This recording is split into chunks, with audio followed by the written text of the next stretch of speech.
रोज की तरह सर पर आटा लगाए पसीने में भीगी हुई सुमन रोटियां बना रही थी। तभी उसका बेटा भागते हुए रसोई में आता है। मम्मी, मैगी बना दो ना। एक बेलन मारूंगी ना कि यही चपातियों की तरह दीवार से चिपक जाएगा। जब भी तेरी ट्यूशन की मैम का आने का टाइम होता है तुझे भूख लग जाती है। पहले आधे घंटे धीरे धीरे मैगी खाएगा, फिर आधे घंटे बाथरूम में बैठेगा, 1 घंटा तो यहीं खत्म हो जाएगा। फिर कब पढ़ेगा तू ट्यूशन? मेरी खुशी देखकर अभी आपको अंदाजा नहीं हुआ क्या मम्मी कि मैम ने ट्यूशन आने से मना कर दिया है? ये सुनते ही एक हाथ में बेलन लिए ही सुमन दूसरे हाथ से सोनू को पकड़कर बाहर हॉल में ले आती है और सोनू की मैम को फोन लगाती है। क्या हुआ मैम? सोनू कह रहा है आप आज नहीं आने वाली, कोई बात हुई है क्या? नहीं नहीं सुमन जी, वो क्या हुआ है कि अचानक से मेरी शादी फिक्स हो गई है तो मैं अब ट्यूशन नहीं पढ़ा पाऊंगी। अरे तो कोई आप दूसरी ट्यूशन टीचर भेज दीजिए ना इस नालायक के लिए। आप तो जानती है ये किसी के बस में नहीं आता। अच्छा, एक मैम है, प्रिया नाम है उनका, मैं उनको आपका नंबर भेजती हूँ। उनके पास टाइम हुआ तो वो आपको कॉल करेंगी। बेचारी सुमन टेंशन में वापस से रसोई में जाकर रोटियां बनाने लगती है। तभी उसका देवर निशांत घर आता है और अपने हाथ पैर पसार कर सोफे पर लेट जाता है। ओ मेरी प्यारी भाभी, क्या बना रही हो खाने में? मेरे सर का कोरमा, बोल खाएगा?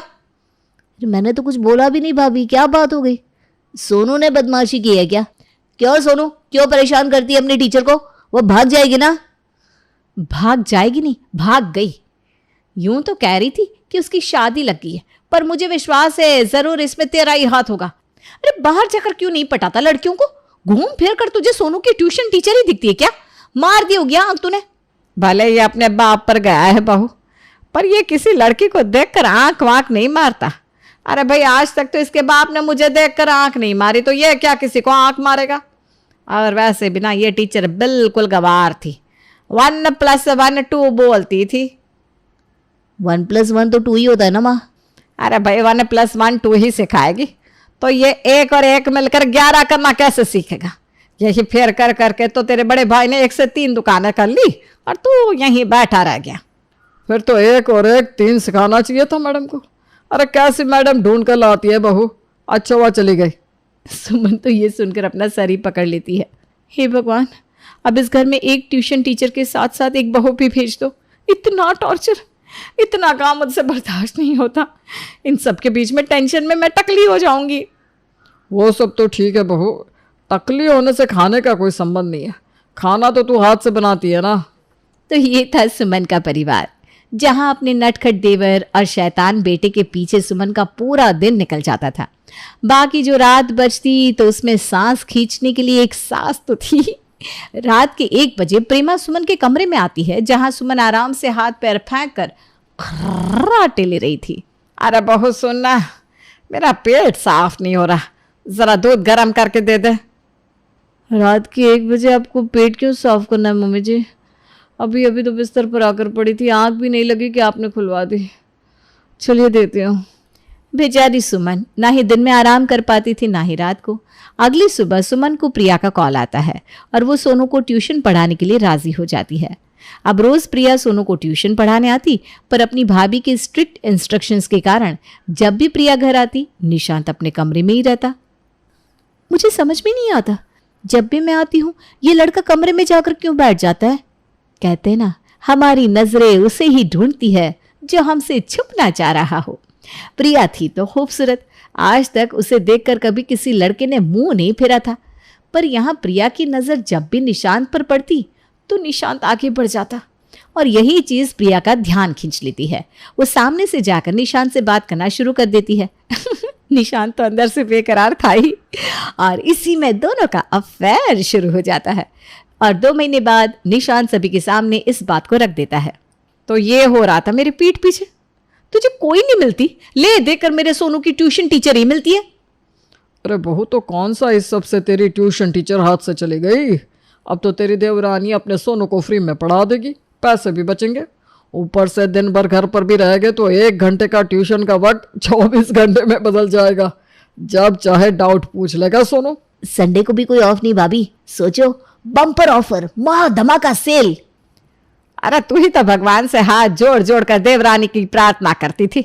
अब भगवान ने एक ही लड़की में ट्यूशन टीचर और देवरानी दे दी तो तुझे प्रॉब्लम हो रही है। थोड़े पंगे जरूर होते हैं पर शादी की डेट फाइनल हो जाती है। दुल्हन के जोड़े में फेरों पर बैठी प्रिया का ध्यान ना तो फेरों पर था ना ही निशांत पर, उसका ध्यान तो गेस्ट्स पर था। अरे सुष्मिता मैडम, अब आइए, आप खाना खाकर जाइएगा। और वैसे ये प्रिंसिपल सर नहीं दिख रहे हैं, कहाँ रह गए? पता नहीं प्रिया, मुझे तो अभी तक सर दिखे नहीं।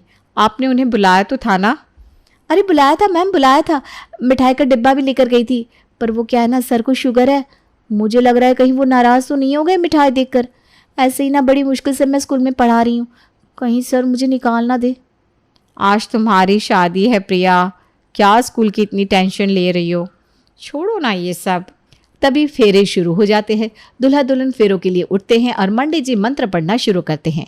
2 फेरे पूरे होते ही प्रिया कहती है, एक मिनट पंडित जी।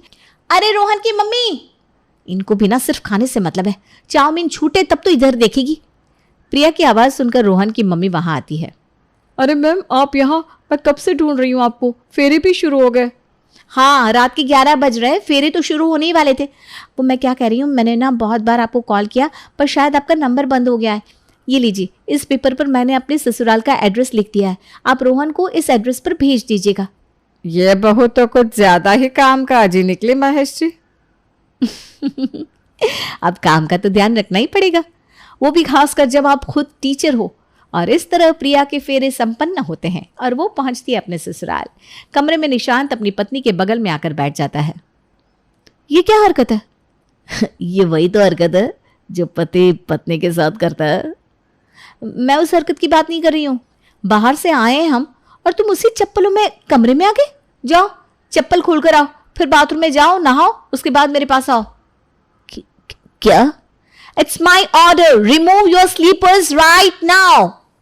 बेचारा निशांत बाहर जाकर चप्पल उतार कर आता है और बाथरूम में जाकर ठंडे पानी का शावर लेकर कांपता हुआ बाहर जैसे ही अपनी बीवी के पास आता है तो देखता है कि प्रिया मैडम तो सो चुकी है। प्रिया, तुम सो गई प्रिया? और तुम भी सो जाओ क्योंकि रात हो चुकी है, सुबह 6 बजे उठना होता है मुझे। Early to bed early to rise makes a man healthy wealthy and wise. चलो कोई बात नहीं, ऐसे भी सुबह फ्लाइट है, उसके बाद हनीमून पर तो मैम मुझे सोने को कहेंगी नहीं। और 5 घंटे की फ्लाइट के बाद निशांत और प्रिया पहुंचते हैं बाली। थका हुआ निशांत सो रहा था कि प्रिया उसे उठा देती है। क्या हुआ प्रिया? व्हाट यू मीन बाय क्या हुआ? सुबह के 6 बज रहे हैं, गेट अप, फ्रेश हो जाओ और मुझे 15 मिनट में ब्रेकफास्ट पर नीचे मिलो। अपने हनीमून की सुबह अपनी बीवी को ऐसा बर्ताव करता देखकर निशांत को जरा अजीब लगता है, पर वो सोचता है शायद उसकी बीवी उसे कोई सरप्राइज देने वाली है। पर ना जी ना, ऐसा कुछ भी नहीं होता। वो हड़बड़ाकर ब्रेकफास्ट पर नीचे पहुंचता है जहां उसकी टेबल पर होता है सैलेड। ये क्या है? सलाद? मैं ये सब नहीं खाता। This is good for health, तुम यही खाओगे, नहीं तो पनिशमेंट मिलेगी। Come on. अरे तो फिर दे दो ना पनिशमेंट। निशांत तो ये बात कहता ही है कि प्रिया उसे सच में पनिशमेंट देने दोपहर की धूप में ग्राउंड के 10 चक्कर लगवाती है। ये तो बस शुरुआत थी, आप सोच ही सकते हैं कि आगे क्या क्या हुआ होगा। और बात इतनी बढ़ जाती है कि 15 दिन की हनीमून ट्रिप पर गए प्रिया और निशांत 2 दिन के बाद ही वापस घर लौट आते हैं। उन्हें देखकर सभी हैरान रह जाते हैं। तुम लोग इतनी जल्दी कैसे आ गए?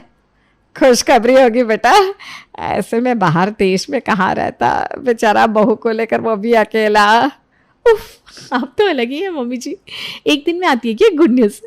ए निशांत, बता क्या हुआ? क्या बताओ? अपनी देवरानी से पूछो भाभी। मुझे एक स्टूडेंट की तरह ट्रीट कर रही थी ये टीचर। मुझे तो समझ में ही नहीं आया कि मैं हनीमून पर गया हूं या स्कूल।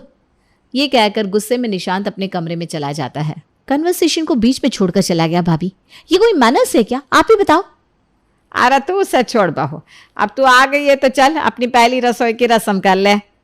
सुमन प्रिया को सभी के पसंद नापसंद के बारे में बता देती है और इन सब का ध्यान रखते हुए प्रिया सभी के लिए नाश्ता बनाना शुरू करती है।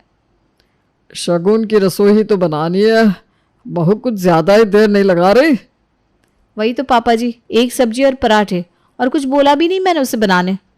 अरे तो जाकर देख ना क्या कर रही है वो। नहीं जा सकती क्योंकि उसने रसोई अंदर से बंद कर ली है और कहा है उसके काम के बीच को उसे कोई डिस्टर्ब करे उसे ये पसंद नहीं। और पूरे 2 घंटे के बाद प्रिया रसोई से बाहर आती है और सभी को खाना परोसती है। इतनी देर बाद नाश्ते को देखते ही सभी उस पर टूट पड़ते हैं, पर इसके पहले कि कोई एक निवाला भी खा पाता, प्रिया कहती है, ये टेबल के बेसिक मैनर्स है क्या? और पापा जी आपने तो सब्जी में हाथ ही लगा दिया। छी छी छी छी, हटाइए इस सब्जी को, मैं दूसरी सब्जी ला कर आती हूँ। बगल में स्पून रखा तो है मैंने, उसी से खाइए, हाथ मत लगाइए सब्जी में। पहले सब नैपकिन पहनेंगे, उसके बाद ही कोई कुछ खाएगा। मैं तो नैपकिन पहन कर ही खा रहा हूँ ma'am. That's like my student. ये इस उम्र में क्या करवा रही है बहू हमसे? अभी तो ये शुरू हुई है मम्मी, आगे आगे देखो। ऐसे ही मैं अपने हनीमून से भागता हुआ वापस नहीं आया हूँ। मैंने सीखने के लिए कोई भी उम्र ज्यादा या कम नहीं होती मम्मी जी, और सुधारूंगी तो मैं तुम्हें भी निशान। जाओ कमरे में बेड बना कर आओ। सोकर उठ गए और कमरा भी साफ नहीं किया। और 10 मिनट के लेक्चर के बाद जैसे ही सभी गट्टे की सब्जी को देखते हैं तो चौंक जाते हैं, क्योंकि एक एक गट्टा बिल्कुल शेप में था। अब समझ में आया इसे 2 घंटे किस चीज में लगे हैं। और लेकर आ टीचर को। ये तो हर चीज को इतनी बारीकी से देखती है कि जीना हराम हो जाएगा हमारा तो। सुमन तो इसी में परेशान हो गई थी, पर अभी तो प्रिया ने स्कूल रीजॉइन भी नहीं किया था। असली ड्रामा तो अब होने वाला था। रोज की तरह बिल्कुल 4 बजे उठकर योगा करके प्रिया फ्रेश हो जाती है और सभी को जगाने जोर जोर से सीटियां बजाने लगती है। ये सीटी कौन बजा रहा है? कहीं दमकल तो नहीं आया? लगता है आग लगी है। ए भगवान, मेरे तो घुटनों में भी दर्द है। जब तक मैं बाहर निकलूंगी आग तो फैल जाएगी। सभी हड़बड़ाते हुए हॉल में आते हैं, जहां वो देखते हैं कि प्रिया स्पोर्ट्स वेयर में पीटी टीचर की तरह तैयार खड़ी थी। आप सभी अपने टी शर्ट और ट्राउजर में तैयार होकर बाहर आ जाइए, हम जॉब पर जा रहे हैं। उसके बाद सभी नहा कर अपने अपने कामों में लग जाएंगे, क्योंकि आज से मैंने भी स्कूल ज्वाइन कर लिया है, तो मैं भी चली जाऊंगी। हाँ ये अच्छा है भाई, तू तो चली ही जा। कम से कम तू जाएगी तो तेरे पीछे घर में शांति तो रहेगी। और जैसे ही प्रिया स्कूल निकलती है सभी अपने अपने कमरों में जाकर सो जाते हैं। आराम से सुमन सभी के लिए नाश्ता बनाती है और सभी मज़े से खाते हैं। कहाँ सोचा था देवरानी आएगी तो काम से आराम मिलेगा। यहाँ तो उसका काम ऐसा होता है कि कुछ कहना ही नहीं। खाना वाना बनाने के बाद किचन अच्छे से साफ कर दीजिएगा भाभी। पता चला इसके लिए भी उसने आपको पनिशमेंट दे दी।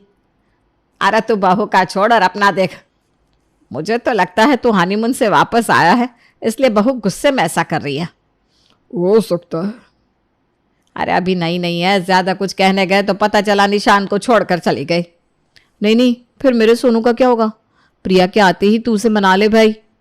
प्रिया के डर से उसके आने के पहले ही सभी खा पीकर अपनी अपनी नींद पूरी करके कोना पकड़ लेते हैं।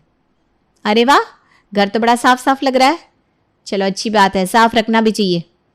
हाँ बहू, हम तो घर शुरू से साफ ही रखते हैं। वो क्या है ना, अभी शादी ब्याह में सब व्यस्त हो गए थे।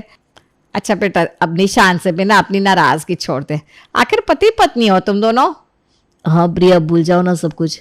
आज सोसाइटी में एक फंक्शन है, सारे कपल को जाना है वहाँ। कान पकड़कर पहले 20 बार उठक बैठक करो, उसके बाद मानूंगी मैं। मेरे हनीमून से मुझे बीच में लेकर आ गए तुम। शाम के वक्त सभी तैयार होकर सोसाइटी के फंक्शन में जाने के लिए निकलने लगते हैं, पर देवरानी जी तो अभी तक रेडी ही नहीं थी। अरे प्रिया, कब तैयार होगी तुम? शादी के लिए छुट्टियां ले ली थी ना भाभी, तो अब काम बहुत ज़्यादा बढ़ गया है। पेपर्स चेक कर रही हूँ, मुझे तो वक्त लगेगा। आप लोग जाओ, मैं पीछे से आती हूँ। और कर टीचर से शादी।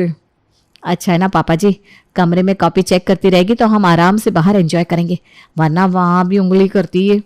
हाँ मम्मी, मुझे भी ले चलो प्लीज, पढ़ पढ़ कर पागल हो गया हूँ मैं।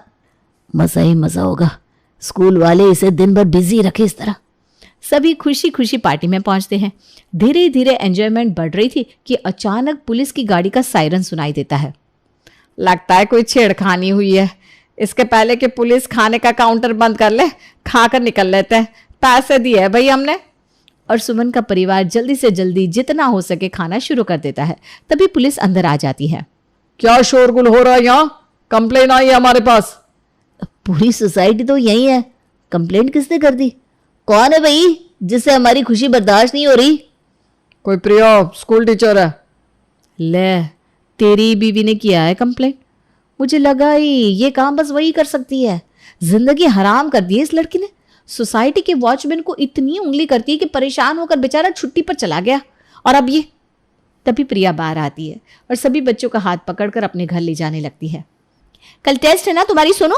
और रोहन तुम भूलो मत, सोसाइटी में मैं भले तुम्हारी चाची हूं पर स्कूल में तुम्हारी मैम हूं। और थैंक यू सर, आप यहाँ आ गए मेरे एक कॉल पर। वो क्या है ना, मैं यहाँ पेपर वर्क कर रही हूँ और इतना शोरगुल, मैं अपना काम भी नहीं कर पा रही थी। अब टेंशन मत लीजिए मैडम, सेक्रेटरी कौन है इतना आवाज़ करने के लिए? सोसाइटी के मेंबर को डिस्टर्ब करने के लिए आपको अरेस्ट किया जाता है। आप आराम से काम कीजिए मैडम। अरे बेटा, मैं ही हूँ सोसाइटी का सेक्रेटरी, मुझे जेल भिजवाएगी क्या? खरम फूट गए मेरे, कैसी बीवी आ गई भगवान। वापस ले ले कंप्लेंट अपनी प्रिया, अपने ससुर के साथ ऐसा करेगी क्या तू? ठीक है सर, आप इन्हें जेल मत लेकर जाइए, जितना फाइन होता है इनसे ले लीजिए, ताकि अगली बार के लिए इन्हें पता रहे कि रूल्स ब्रेक नहीं किए जाते। और अपने ससुराल वालों के साथ साथ सोसाइटी वालों का बैंड बाजा बजाकर प्रिया मैडम आराम से अपने काम में वापस लग जाती है। अरे कामिनी जल्दी आओ, तुम सोच भी नहीं सकती आज इतनी बड़ी खबर लेकर आया हूं। बड़ी खबर? क्या खबर है, बताओ ना।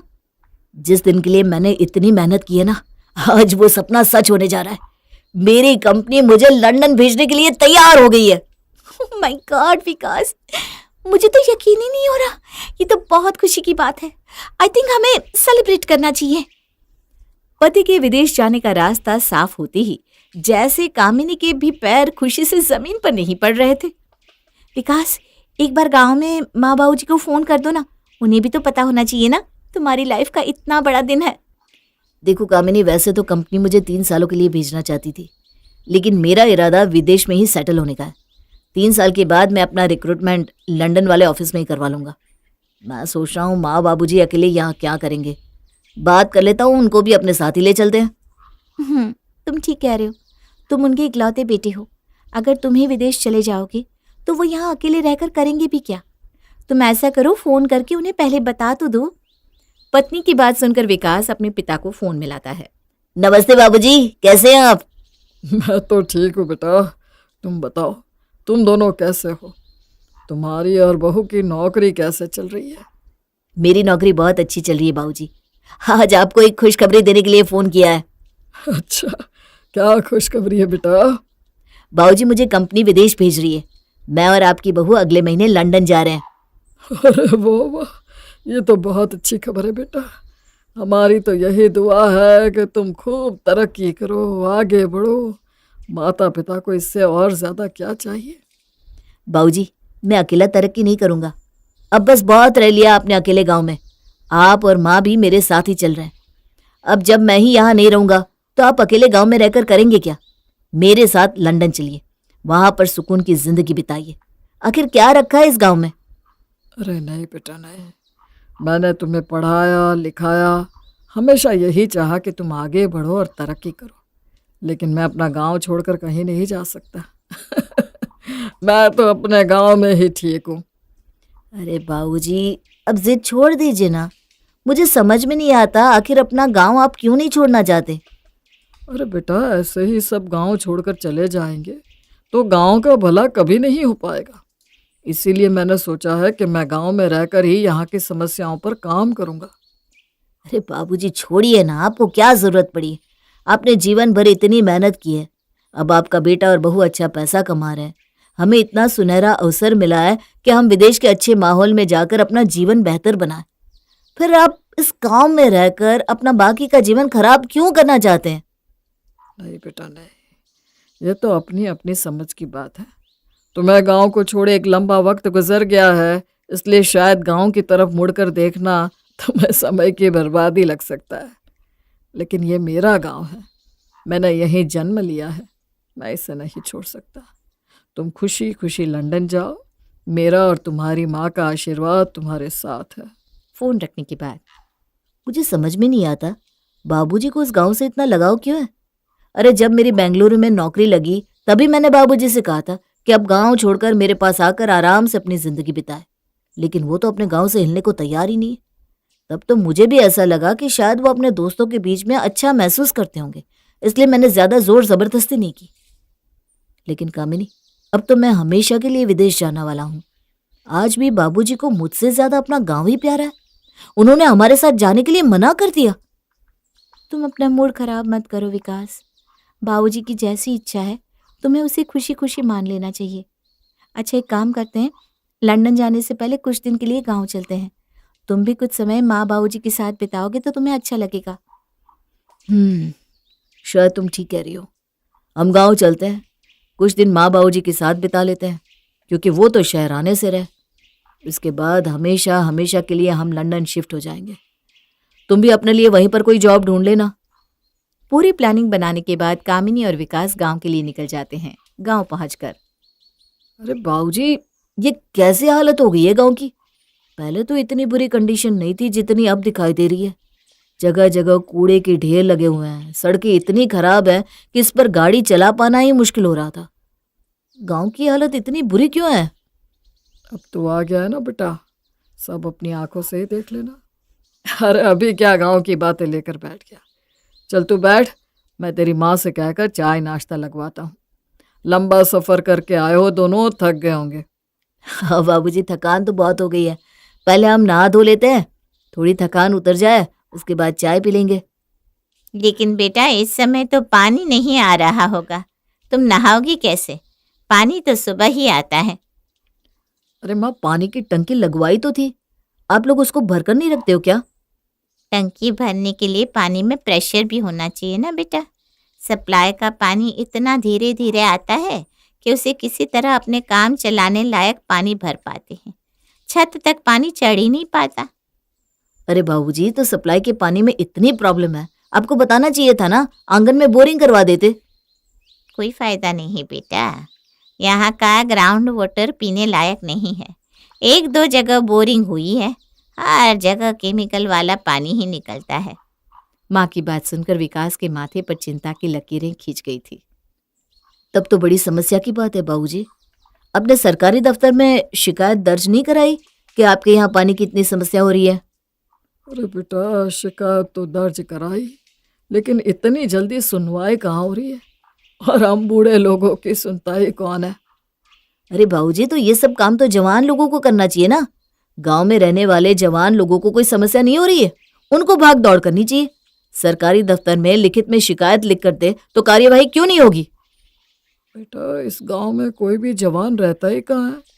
पूरे गांव में ले देकर सब अधेड़ उम्र के बूढ़े या बच्चे ही हैं, और अब हम बुजुर्ग की समस्याओं पर किसी का ध्यान ही नहीं है।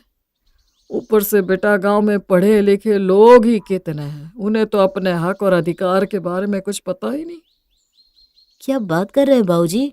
गांव के जवान लोग कहाँ चले गए? ऐसा कैसे हो सकता है कि गांव में सिर्फ बूढ़े रहते हैं? अरे बेटा, गांव में कोई भी नौजवान नहीं है।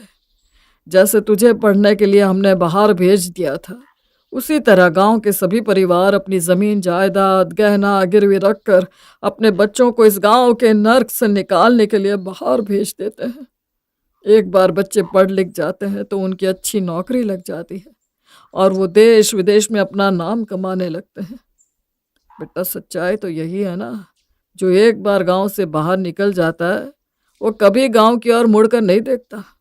इसी तरह एक एक करके गांव से नौजवान गायब होने लगे। अब ले देकर गांव में या तो छोटे बच्चे दिखाई देते हैं या फिर हमारे जैसे बूढ़े। लेकिन ऐसा कैसे हो सकता है बाबूजी कि गांव में कोई नौजवान बचा ही ना हो?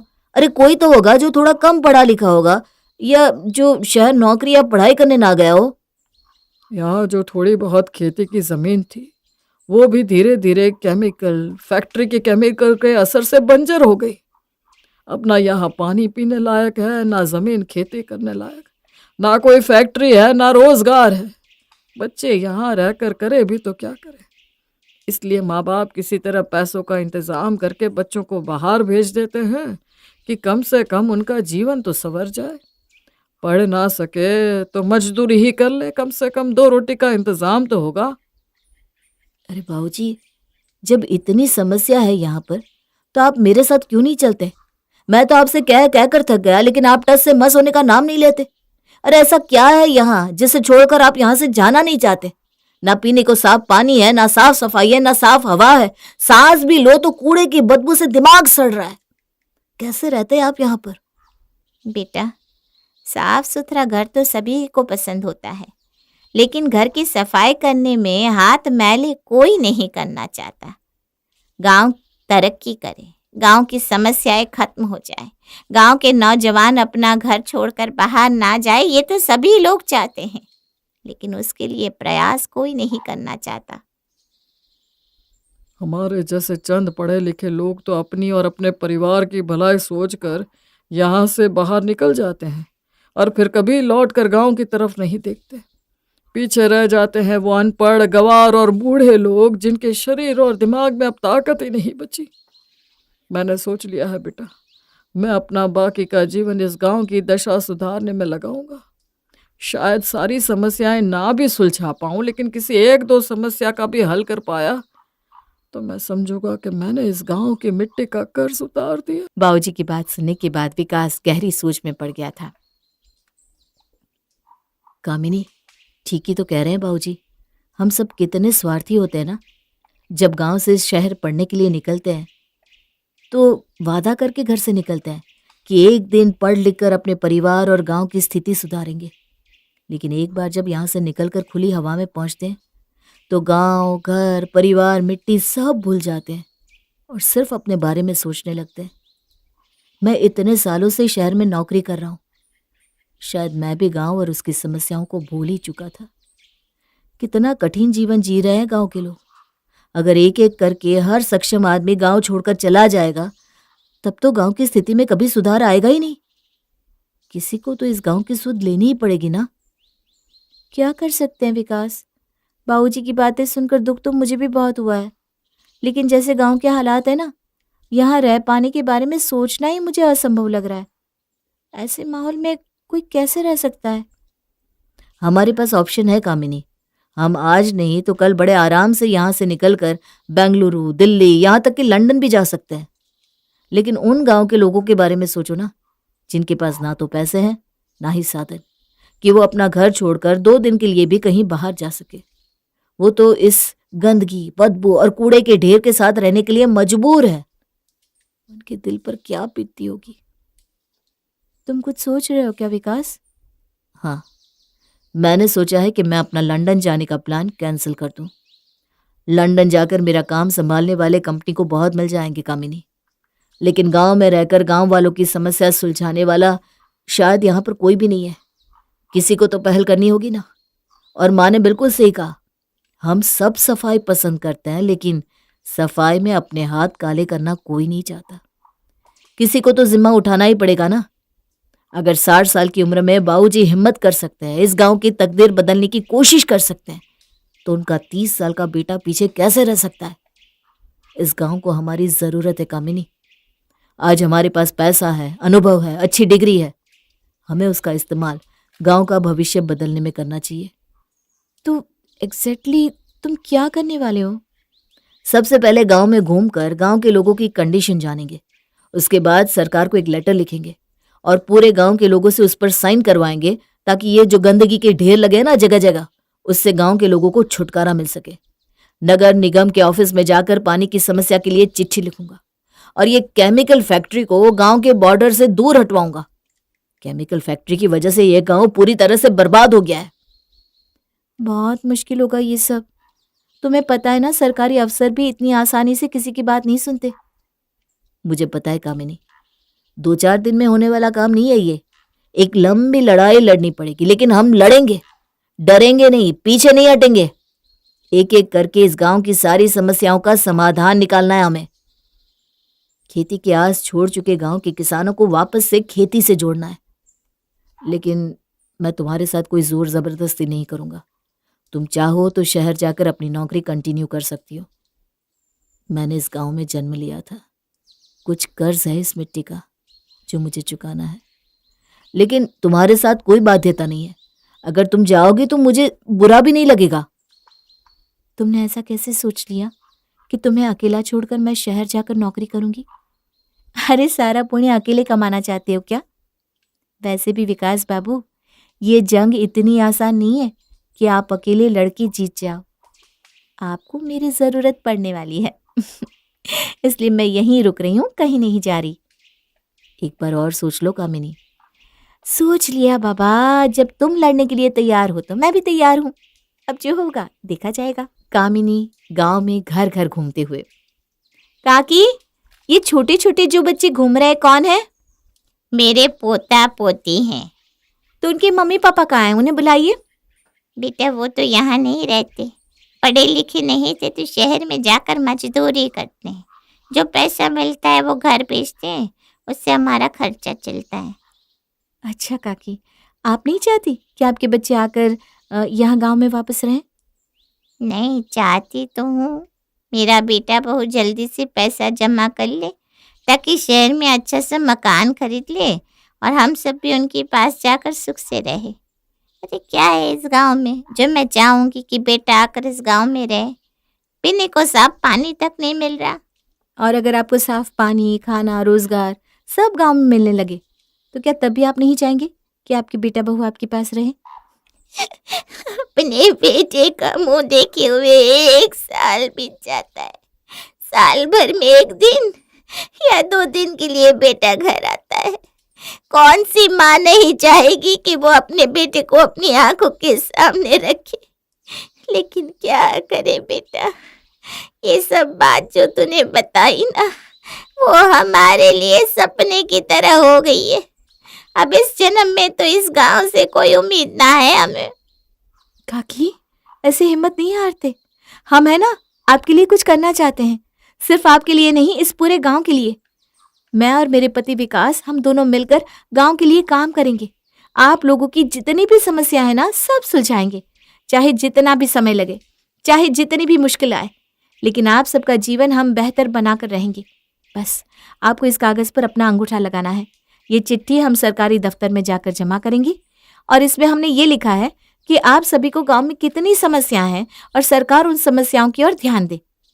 आप इस कागज पर अंगूठा लगाएंगे ना काकी? अरे कौन है बिटिया, क्यों अपनी जवान इस गांव में खराब कर रही है? पढ़ी लिखी लगती है, शहर में जाकर ढंग की नौकरी कर तो 4 पैसे मिलेंगे। गांव में घर घर घूमने से क्या मिलेगा तुझे? आपने ठीक पहचाना काकी कि मैं पढ़ी लिखी हूँ, इंजीनियरिंग की है मैंने और शहर में बहुत अच्छी नौकरी भी करती हूँ, लेकिन मैं इस गांव की परेशानियाँ खत्म करने के लिए काम करना चाहती हूँ। आप साथ देंगे ना हमारा? और काकी, अगर हर पढ़ा लिखा नौजवान शहर ही चला जाएगा तो गांव की किस्मत कैसे बदलेगी? कितनी अच्छी सोच है बेटा तेरी। अगर हर नौजवान ऐसे ही सोचने लगे तो कोई गांव, कस्बा, शहर पीछे ना रहे, सब तरक्की कर पाए। लेकिन आगे बढ़ने के बाद ना कोई पीछे मुड़कर नहीं देखना चाहता। कामिनी और विकास मिलकर पूरे गांव को अपने साथ कर लेते हैं और मिलकर सरकारी अधिकारियों से मिलते हैं। विकास लघु उद्योग लगाने के लिए सरकार से लोन लेता है और गांव में ही एक छोटी सी फैक्ट्री लगा लेता है। गांव में फैक्ट्री खुलने से गांव के लोगों के लिए रोजगार के अवसर पैदा होते हैं और आसपास के शहरों में मेहनत मजदूरी करने गए हुए नौजवान अपने गांव की ओर लौट आते हैं। विकास और कामिनी की मेहनत रंग ला रही थी। 1 साल के अंदर ही उन्होंने गांव की पूरी तस्वीर बदल कर रख दी थी। कूड़े के ढेर गायब हो चुके थे, घरों में साफ पानी आने लगा था। कामिनी और विकास की लगाई हुई फैक्ट्री में बेरोजगार नौजवानों को रोजगार मिल रहा था, जिससे धीरे धीरे गांव की आर्थिक स्थिति में भी सुधार आना शुरू हो गया था। विकास और कामिनी को गांव की भलाई के लिए काम करते देख एक के बाद एक शहर में बस चुके गांव के पढ़े लिखे नौजवान वापस गांव आने लगे और गांव में छोटे छोटे रोजगार और फैक्ट्री शुरू करने लगे। अपने गांव को फलते फूलते देख विकास के दिल को जो सुकून मिल रहा था वो उसे पिछले 10 साल की नौकरी में कभी नहीं मिला था। तूने अपना फर्ज निभा दिया बेटा, अब चाहे तो तू लंदन जा सकता है। अपना घर छोड़कर अब मैं कहीं नहीं जाऊंगा बाबूजी, क्योंकि सबके साथ में ही असली सुख है। बहू जरा जल्दी से मेरी चाय तो ले आ बेटा। जी अभी लाई माँ जी। प्रिया अपनी सास के लिए चाय लेकर जाती है। ये लीजिए माँ जी। सुनीता जैसे ही हाथ में चाय का कप पकड़ती है वैसे ही घर का फ़ोन बजता है। अरे इतनी सुबह सुबह किसका फ़ोन आ गया, ज़रा देखिए तो बहू। जी माँ जी। प्रिया फ़ोन उठाती है। हेलो। हेलो, कैसी हो भाभी? अरे मैं ठीक हूँ, आप बताओ कैसी हो दीदी, और इतनी सुबह सुबह कैसे फ़ोन किया? कुछ नहीं भाभी, वो बस बच्चों की गर्मी की छुट्टियां हो गई है ना, तो सोचा इन्हें नानी के घर ले चलूं। यही बताने के लिए फ़ोन किया था कि शाम को हम आ रहे हैं। आप मम्मी को भी बता देना। हाँ, ठीक है। क्या हुआ बहू, इतनी सुबह सुबह किसका फ़ोन था? वो ज्योति दीदी का फ़ोन था माँ जी। कह रही थी आज शाम को बच्चों को लेकर घर आएंगी। अरे हाँ, बच्चों की गर्मियों की छुट्टियां शुरू हो गई है ना। चलो अच्छा है, वो यहाँ पर बच्चों के साथ आएगी तो उनके साथ तेरा भी मन लगा रहेगा। अरे क्या खाक मन लगा रहेगा, घर पर आते ही सर में दर्द कर देंगे उनके बच्चे। कभी बच्चों के लिए ये बना, कभी वो बनाओ। हर गर्मियों की छुट्टी में यहाँ पर रुकने के लिए आ जाती हैं। अब शादी हो गई है तो अपना ससुराल संभालो ना। हर बार ये महीना भर मायके में रुकने का क्या मतलब है? अरे तू यहाँ खड़ी खड़ी क्या सोचने लग गई बहू? अच्छा, तूने शाम के लिए राजमा भिगा दिया है ना? प्रिया को राजमा चावल बहुत पसंद है। ठीक है माँ जी, भिगो दूंगी। मैं यहाँ पूरा दिन इनका इतना ध्यान रखती हूँ, लेकिन इन्होंने कभी मेरी पसंद का इतना ख्याल नहीं रखा। बेटी की पसंद का पूरा ध्यान है। शाम के समय ज्योति अपने दोनों बच्चों के साथ मायके आती है। अरे ज्योति बेटा, कितनी देर से तुम तीनों का इंतजार कर रही थी मैं। मेरे लंगर, जल्दी से यहाँ पर आ जा। और नानी मैं। अरे तू भी आजा मेरी गुड़िया, आ जाओ जल्दी से दोनों नानी के पास। बेटा प्रिया, इतनी गर्मी हो रही है, सबके लिए ठंडा ठंडा शरबत बना दे। हाँ भाभी, अभी बाहर से आए ना तो बहुत ज़्यादा गर्मी लग रही है। शिकंजी के साथ कुछ खाने को भी ले आना, भूख लग रही है। हाँ बस अभी ला रही हूँ दीदी। प्रिया किचन में सबके लिए शिकंजी और नाश्ता बनाने जाती है। घर में आते ही किस तरह मुझे काम के ऑर्डर देने शुरू कर दिए। शिकंजी के साथ कुछ खाने को भी बना लेना, बहुत भूख लगी है। ऐसा लग रहा है जैसे अपने ससुराल से कुछ खा कर ही नहीं आई। सब कुछ इन्हें यहीं पर आकर खाना है। अब जब तक ये यहाँ पर रुकेंगी ना, मेरी नाक में दम कर देगी। प्रिया सबके लिए शिकंजी और नाश्ता लेकर आती है। मामी, मेरी शिकंजी में थोड़ी और बर्फ डालो ना।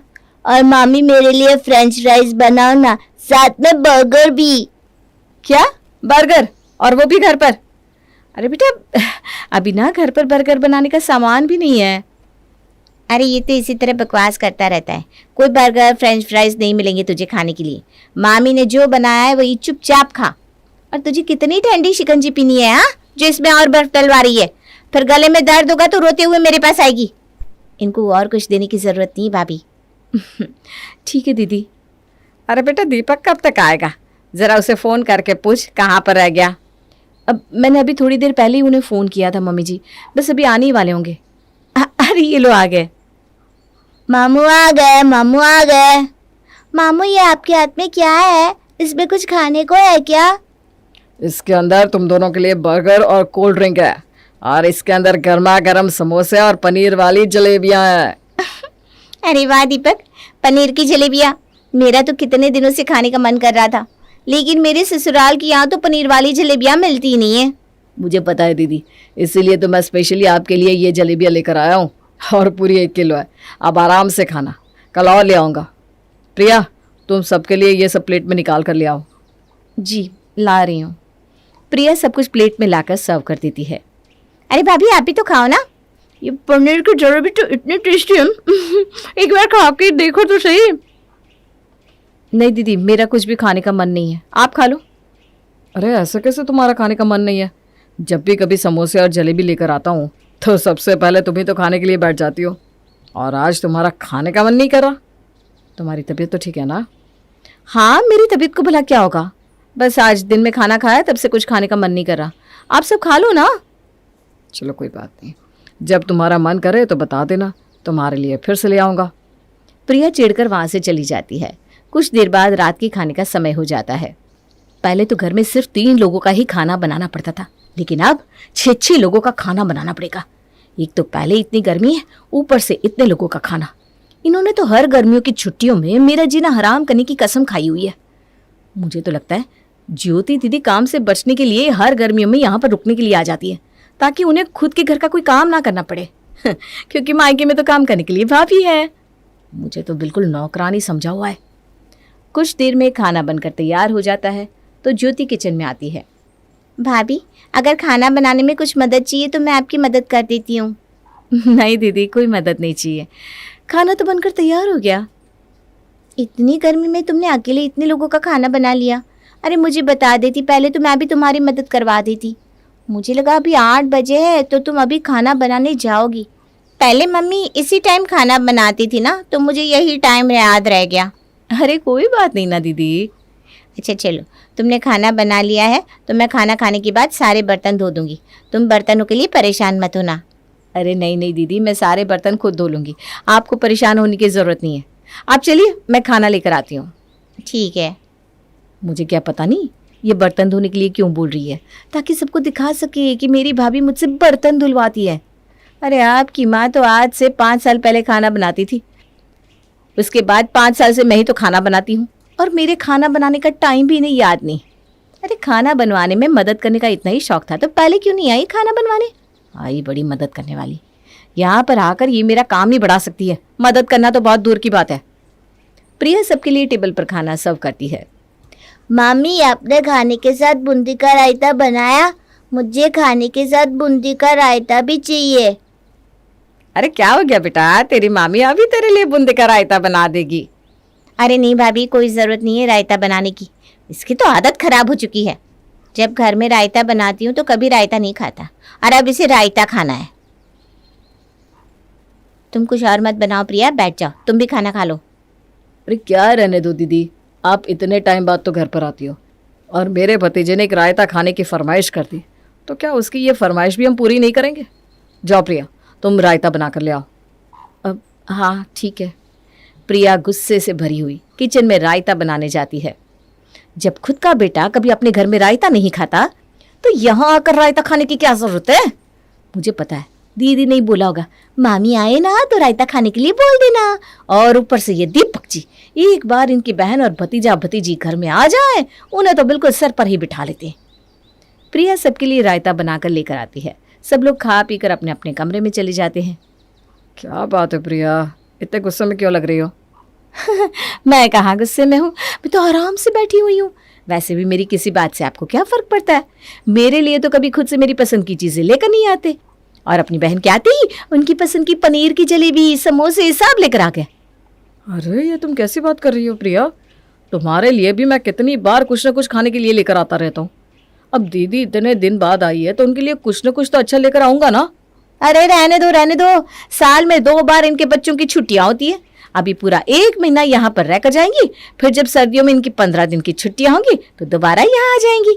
ऊपर से इतनी गर्मी में पहले क्या 3 जनों का खाना बनाने में कम परेशानी होती थी, अब 6-6 लोगों का मुझे खाना बनाना पड़ रहा है। अरे मैं भी इंसान हूँ, मुझे भी गर्मी लगती है। ऊपर से एक काम करवाने में मेरी मदद नहीं करती आपकी बहन। अरे दीदी तो कभी किसी काम के लिए मना नहीं करती प्रिया, अगर तुम्हें किसी काम में उनकी मदद चाहिए तो तुम बोल दो ना, वो तुम्हारी मदद कर देंगी। और वो तो बिना बोले भी सब काम पहले ही कर देती है। ओह, मेरे सामने ना अपनी बहन की ज्यादा तरफदारी मत क्या करो। अभी तक एक भी काम को हाथ नहीं लगवाया आपकी बहन ने, और कह रहे हो बिना बोले सब कुछ कर देती है। ऊपर से उनके बच्चों के इतने नखरे, ये खाना है वो नहीं खाना है। मेरा तो आज एक दिन में ही दिमाग खराब हो रहा है, पता नहीं इतने दिन कैसे झेलूंगी मैं इन्हें। अरे यार तुम ना खामा खाई इतनी परेशान हो रही हो। दीदी साल में 2 बार तो यहाँ पर आती है। जब तुम्हारे बच्चे होंगे ना और तुम भी साल में बस उनकी छुट्टियों में अपने घर जा पाओगी, तब तुम्हें शायद ये बात समझ में आएगी। खैर अब ज़्यादा सोच कर परेशान मत हो, किसी काम में मदद चाहिए तो दीदी को बोल देना। हाँ, जैसे मेरे बोलने से ही आपकी बहन मेरी मदद कर देगी। अरे बस भी करो ना यार, सो जाओ आप। सब लोग सो जाते हैं। अगले दिन प्रिया किचन में नाश्ता बनाने जाती है तो ज्योति वहाँ पर आती है। अरे भाभी आज का नाश्ता आप मत बनाओ, आज का नाश्ता मैं बना देती हूँ। कल पूरा दिन आपने इतना काम किया तो आज थोड़ा काम मैं कर लेती हूँ। सबके लिए आलू के पराठे बना देती हूँ।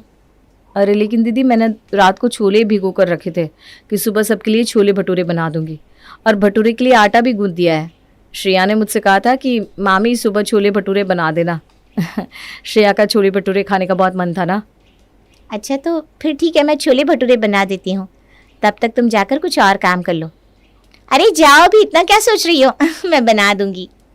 ठीक है दीदी। प्रिया किचन से अपने कमरे में जाती है। मुझे अच्छी तरह पता है इन्होंने छोले भटूरे बनाने का काम क्यों लिया। भटूरे के लिए आटा तो मैंने लगा दिया था, बस इनको छोले उबाल कर उसका मसाला तैयार करना है और भटूरे बेल कर तल देने। ये अच्छी तरह जानती है कि घर में छोले भटूरे सबको बहुत पसंद है। अगर मैं छोले भटूरे बनाती तो सारी वाहवाही मुझे मिल जाती, और उनके सामने कोई मेरी तारीफ करे, ये कैसे बर्दाश्त कर लेंगी। सारी तारीफ तो इन्हें खुद ही चाहिए। मैं तो कहती हूँ अब जितने दिन रुके ना खुद ही यहाँ पर काम करे, लूट ले सारी वाहवाही, मुझे नहीं चाहिए। इसी तरह जब तक प्रिया की ननद वहाँ पर रुकती है तब तक हर रोज़ प्रिया का मुंह इसी तरह बना रहता।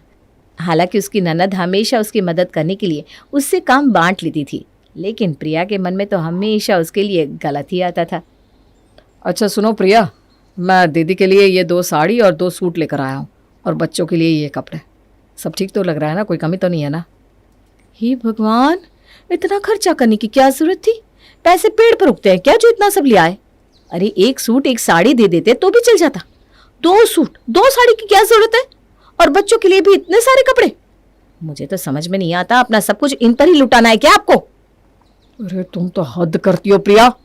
जब तुम अपने मायके जाती हो तो क्या तुम्हारी भाभी और माँ तुम्हें ये सब नहीं देते? तब तो तुम कुछ नहीं कहती। देखिए आप मुझसे ना उनकी तुलना बिल्कुल मत कीजिए। और ये साड़ियाँ कितनी महंगी है, ये सूट भी इतने महंगे। एक बार में ही सब कुछ देना ज़रूरी नहीं है। इनमें से 1 सूट और 1 साड़ी दे दो, और ये बच्चों के सारे कपड़े भी अभी मत दो। अगली बार जब आएंगे तो यही कपड़े दे देंगे, हमारे अपने ही बहुत खर्चे हैं। तुम तो ऐसे बात कर रही हो जैसे मैं तुम्हारे किसी शौक को पूरा ही नहीं करता। अरे ऐसी 6-6 साड़ियाँ ला कर देता हूँ महीने में मैं तुम्हें, उसके बाद भी तुम्हें मेरी बहन को ये 2 साड़ियाँ देने में दिक्कत हो रही है। पता नहीं तुम दीदी के बारे में इतना गलत कैसे सोचती हो। वो बेचारी तो कभी तुम्हारे बारे में कुछ कहती भी नहीं। हाँ, आपकी बहन तो दूध की धूली है ना, वो कहाँ किसी के बारे में कुछ कहती है। एक मैं ही तो पागल हूँ जो सबके बारे में कुछ ना कुछ कहती रहती हूँ। और आप ये मुझे 6 साड़ियाँ लाने का क्या ताना मार रहे हो? हाँ, देनी है ना अपनी बहन को, दे दो, सारी चीजें दे दो, मुझसे पूछा ही मत करो।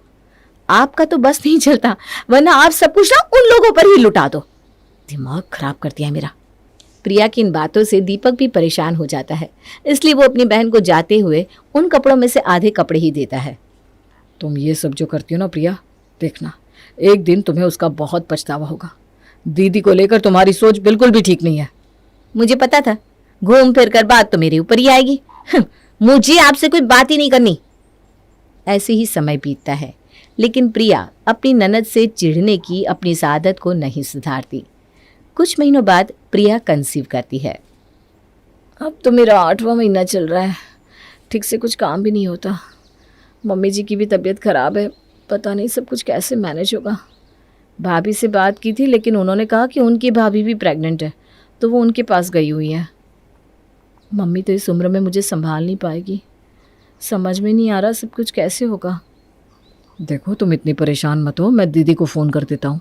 दीदी आज के आज यहाँ पर आ जाएगी। रहने दो आप, मुझे पता है आपकी बहन मेरे लिए तो यहाँ पर कभी नहीं आएगी। प्लीज़ प्रिया, बहुत ज़्यादा हो रहा है। दीदी तुम्हारे लिए हमेशा इतना अच्छा सोचती है और तुम उनके लिए इतना बुरा सोचती हो। मैं करता हूँ दीदी को फ़ोन। दीपक ज्योति को फ़ोन करता है और उसे प्रिया की हालत बताता है। प्रिया को कहना कि वो बिल्कुल भी परेशान ना हो, मैं आज के आज ही घर पर आ जाऊंगी। ज्योति शाम तक घर पहुंच जाती है। प्रिया, अब तुम्हें किसी बात की चिंता करने की कोई ज़रूरत नहीं है। ये लो, मैंने तुम्हारे लिए दूध गर्म किया है, इसे पी लो, मैं अभी थोड़ी देर में आती हूँ। ठीक है दीदी। थोड़ी देर बाद ज्योति प्रिया के पास एक कटोरी लेकर आती है। अरे दीदी, अभी मुझे बिल्कुल भी भूख नहीं है, आप इस कटोरी में मेरे लिए क्या लेकर आ गई? नहीं, इसमें खाने का कुछ नहीं है। मैंने देखा है तुम्हारे पैरों में सूजन आई हुई है, इसलिए मैं तेल गरम करके लाई हूँ। तेल से तुम्हारे पैरों की मालिश करूँगी ना, तो तुम्हारे पैरों की सूजन थोड़ी कम हो जाएगी और दर्द भी जाएगा। नहीं दीदी, आप मेरे पैरों को हाथ कैसे लगा सकते हो? आप तो मुझसे बड़ी हो, मुझे पाप लगेगा। ये तुम कैसी बात कर रही हो प्रिया? इस समय तुम्हें केयर की बहुत ज़्यादा ज़रूरत है। अगर इस समय में मैं तुम्हारी केयर नहीं करूँगी तो मुझे पाप लगेगा। चलो आराम से लेट जाओ, चलो चलो, और मुझे तुम्हारे पैरों की मालिश करने दो। ज्योति बहुत देर तक प्रिया के पैरों की मालिश करती है, जिससे प्रिया के पैरों की सूजन भी कम हो जाती है और उसके पैरों का दर्द भी कम हो जाता है और प्रिया अच्छी नींद से सो जाती है। चलो प्रिया सो भी गई, मैं भी जाकर सो जाती हूँ। अगले दिन बहुत ज़ोर से भूख लगी है, किचन में जाकर कुछ बना लेती हूँ अपने लिए। तुम्हें भूख लगी और खाना तुम्हारे सामने हाजिर। ये लो, मैंने तुम्हारे लिए तुम्हारी फेवरेट पनीर की सब्जी और रोटी बनाई है। इसे खाकर अपनी दवाई ले लेना, उसकी थोड़ी देर बाद मैं तुम्हारे लिए फ्रूट्स ले आऊँगी। डॉक्टर ने तुम्हें सुबह सुबह फ्रूट्स खाने के लिए मना किया है, इसलिए मैंने अभी तुम्हें फ्रूट्स नहीं दिए। प्रिया की प्रेगनेंसी के मुश्किल समय में उसकी ननद एक बड़ी बहन की तरह उसका ध्यान रखती है, तो प्रिया अपनी बातों पर बहुत शर्मिंदा होती है। सुनिए जी। हाँ बोलो, कुछ चाहिए क्या तुम्हें? कुछ खाना है? नहीं, कुछ नहीं खाना। मैं तो बस ये बोल रही थी कि ज्योति दीदी मेरे इतने मुश्किल टाइम में मेरा बहुत ध्यान रखती हैं, और मैंने हमेशा उनके बारे में इतना गलत सोचा, लेकिन वो कितनी अच्छी है। आज मुझे उनके लिए अपनी कही हुई बातों का बहुत बुरा लग रहा है। जब हमारा बच्चा हो जाएगा ना, तो आप स्पेशली ज्योति दीदी के लिए अच्छा सा गिफ्ट लेकर आना। तुम्हें गोल्ड की जो भी चीज़ पसंद आए उन्हें दिलवाना।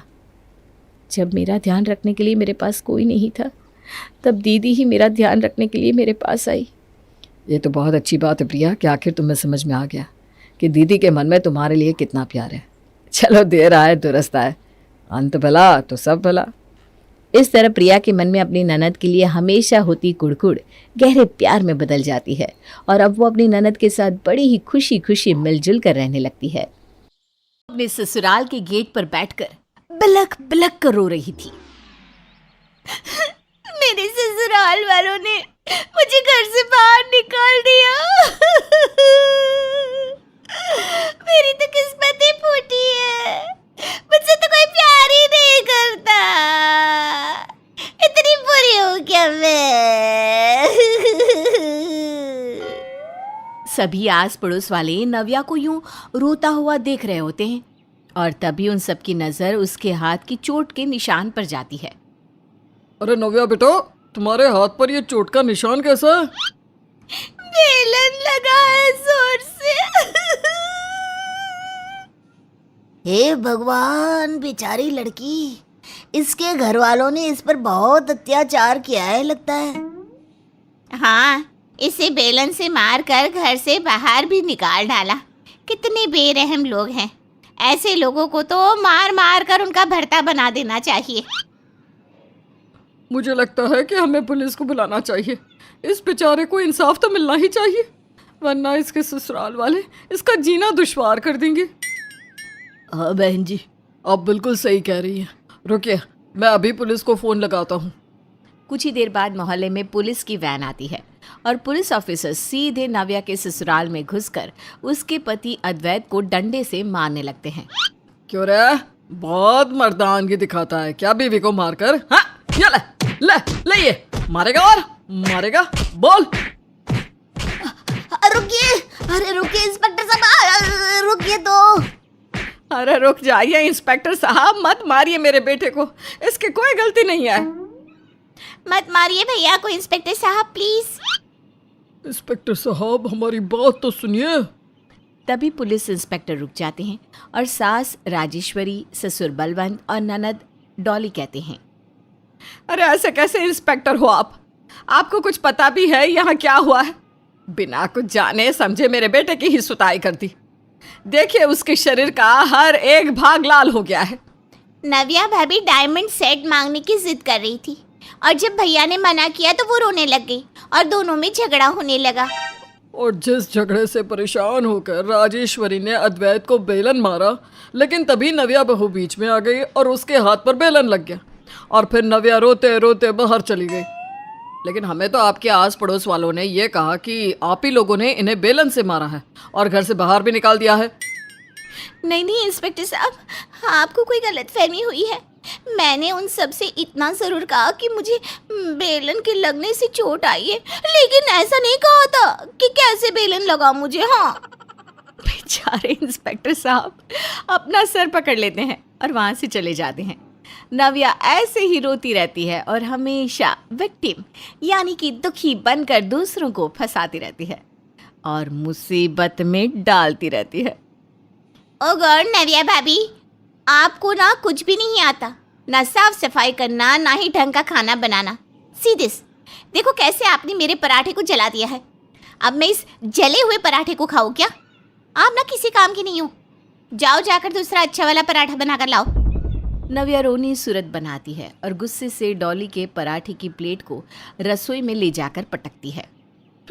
समझती क्या है अपने आप को? ननद है तो मालकिन बन के हुक्म देगी। अरे रुक बेटा, तुझे तो मैं अब अच्छे से बताती हूँ कि मैं किस काम की हूँ।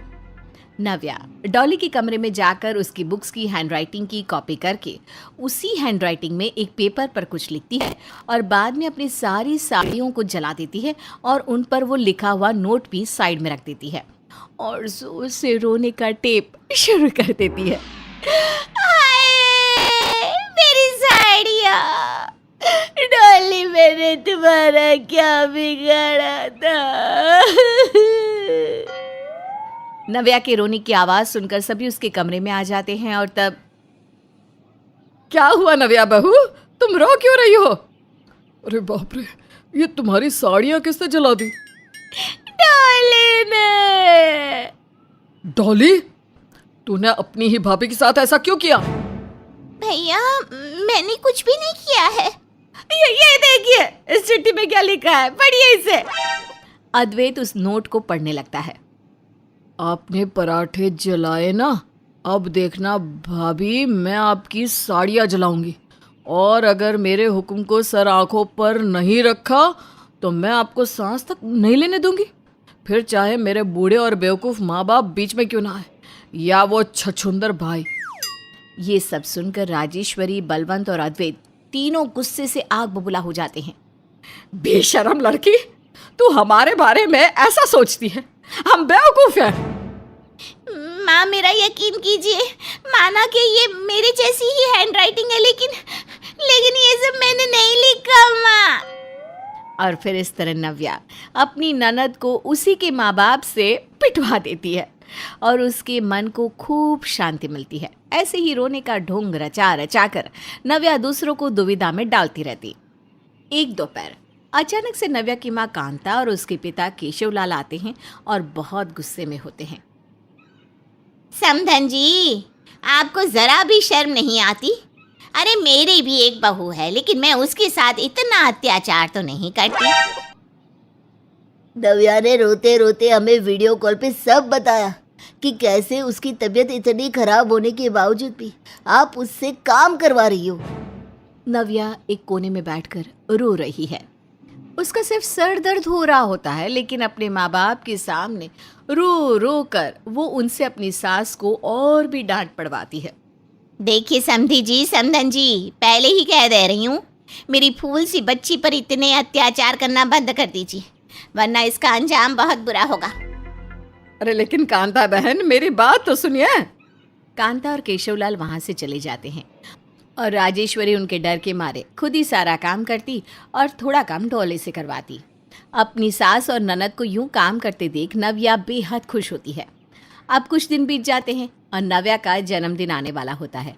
तभी वो अपने रोने धोने का नाटक करके अद्वैत को पूरी तरह कंगाल कर ढेर सारी शॉपिंग करती है और ऐसे ही अकेले में खुद से कहती है, कल मेरा बर्थडे है, कल तो मैं रो रो कर आंसू का समुंदर बहाऊंगी और अद्वैत से डायमंड सेट लेने का अपना मिशन सक्सेसफुल करके रहूंगी।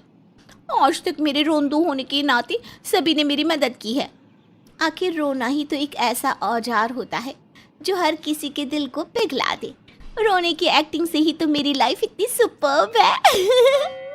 तभी राजेश्वरी और डॉली दोनों भी नव्या की ये बातें सुन लेते हैं और उनके पैरों तले जमीन खिसक जाती है। क्या? इसका मतलब ये रोने का नाटक करती है? अब समझिए आप माँ, उस दिन भी भाभी ने मुझे आप लोगों से पिटवाने के लिए वो सारी चाल रची थी। ये हमेशा ऐसे ही विक्टिम कार्ड खेलकर सब लोगों को अपनी झांसे में फंसाती हैं और सिंपैथी गेन करती है। लेकिन अब नहीं, अब बस बहुत हुआ। अब कल देखना क्या होता है। राजेश्वरी और डॉली सभी घर वालों को, पास के मोहल्ले वालों को और नव्या के मायके वालों को नव्या की सच्चाई बताते हैं। और अगले दिन जब कोई उसे बर्थडे विश नहीं करता तब, ओ हेलो, आज सब खाने में व्यस्त हैं, मैं आप सबसे कुछ कह रही हूँ। अरे आज मेरा जन्मदिन है। अद्वैत, तुमने बर्थडे पार्टी के लिए होटल तो बुक कर लिया है ना? कम ऑन यार, आप सब मुझे विश तो करो। बहू, जाकर चावल उबालने को रख दो। माँ, पापा, भैया, चलो मैं कॉलेज के लिए निकलती हूँ, मुझे लेट हो रहा है। Bye, have a good day everyone. चलो, मैं अभी अपने दोस्तों के पास जाता हूँ।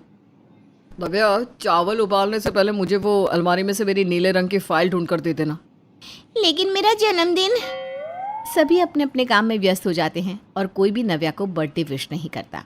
वो मोहल्ले में जाती है, वहाँ भी कोई नहीं करता। फ़ोन पर उसकी माँ कांता और पिता केशवलाल भी नहीं करते। इस सब से दुखी होकर वो असल में रोने लगती है। हमेशा से रोंदू बनकर नाटक करके सबको फंसाते आई हूँ, लेकिन आज पहली बार सच में मुझे रोना आ रहा है। मेरा जन्मदिन है और किसी ने मुझे विश तक नहीं किया। कोई मुझसे सीधे मुंह बात तक नहीं कर रहा। नव्या रो रही होती है, तभी वहां पर अद्वैत, राजेश्वरी, बलवंत, डॉली, कांता और केशवलाल आते हैं। रो मत नव्या, अब तुम्हें समझ में आ गया ना कि तुमने रोंदू बहू बनकर कितने लोगों को हर्ट किया है, परेशान किया है। हाँ अद्वैत, आई एम सॉरी। सभी उसे बताते हैं कि वो सब जानबूझकर नाटक कर रहे थे। तब नव्या सबसे माफ़ी मांगती है। आप सबने ये नाटक करके बहुत अच्छा किया, मुझे अब सबक मिल गया है, वो भी आज के दिन। मैं इसे कभी ना भूलूंगी और अब से हमेशा सबके साथ अच्छे से रहूंगी। और नव्या अब एक नई नवेली नव्या बनकर दिखाएगी आप सबको। नव्या सभी के गले लगती है और सभी उसे माफ़ कर देते हैं। नव्या अपना बर्थडे केक कट करती है और पूरा परिवार एक साथ नव्या का बर्थडे सेलिब्रेट करता है।